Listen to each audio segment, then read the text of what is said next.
الشيطان الرجيم بسم الله الرحمن الرحيم واتل عليهم نبأ ابن آدم بالحق إذ قرب قربانا فتقبل من أحدهما ولم يتقبل من الآخر قال لأقتلنك قال إنما يتقبل الله من المتقين لئن بسطت إلي يدك لتقتلني ما أنا بباسط يدي إلي لأقتلك إني أخاف الله رب العالمين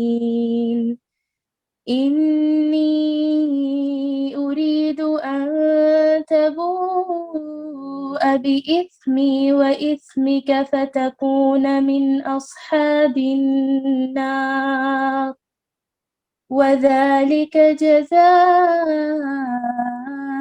الظالمين فطوعت له نفسه قتل أخيه فقتله فأصبح من الخاسرين فبعث الله غرابا يبحث في الأرض ليريه كيف يواري سوءة أخيه قال يا ويلتى أعجزت أن أكون مثل هذا الغراب فأواري سوءة أخي فأصبح من النادمين من أجل ذلك كتبنا على بني إسرائيل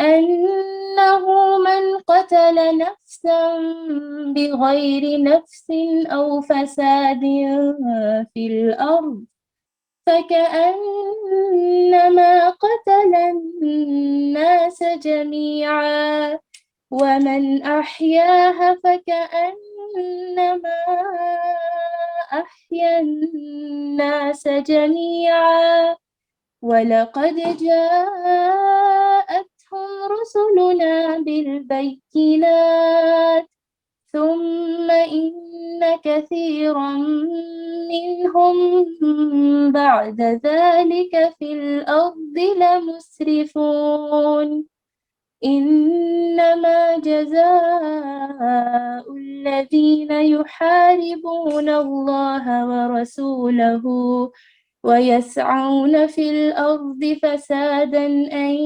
يقتلوا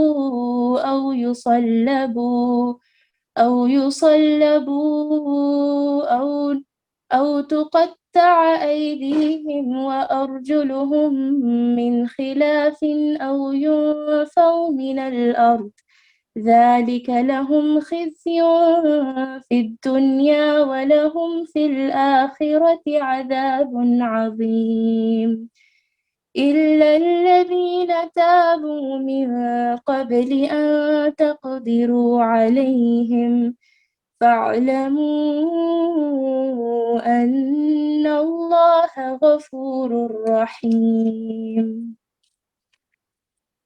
ترجمہ آدم کے دونوں بیٹوں کا حال بھی انہیں کھرا کھرا سنا دو ان دونوں نے ایک نذرانہ پیش کیا ان میں سے ایک کی نظر تو قبول ہو گئی اور دوسرے کی مقبول نہ ہوئی تو وہ کہنے لگا کہ میں تجھے مار ہی ڈالوں گا اس نے کہا اللہ تقوی والوں ہی کا عمل قبول کرتا ہے گو تو میرے قتل کے لیے دست درازی کری لیکن میں تیرے قتل کی طرف ہرگز اپنے ہاتھ نہ بڑھاؤں گا میں تو اللہ پروردگار عالم سے خوف کھاتا ہوں میں تو چاہتا ہوں کہ تو میرا گناہ اور اپنا گناہ اپنے سر پر رکھ لے اور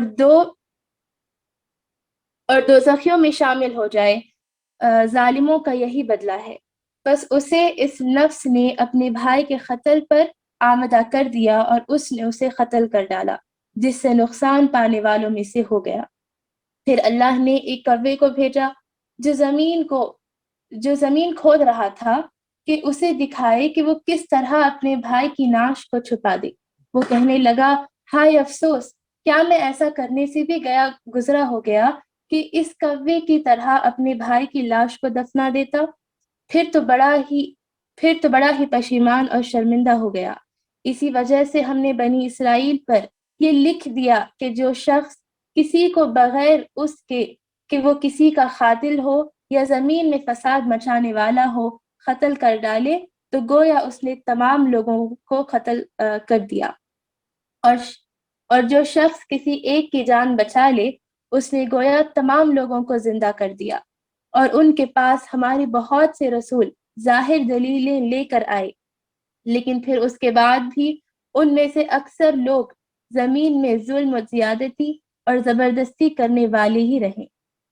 ان کی سزا جو اللہ سے اور اس کے رسول سے لڑیں اور زمین میں فساد کرتے پھریں یہی ہے کہ وہ قتل کر دیے جائیں یا سولی پر چڑھا دیے جائیں یا مخالف جانب سے ان کے ہاتھ پاؤں کاٹ دیے جائیں یا انہیں جلاوطن کر دیا جائے۔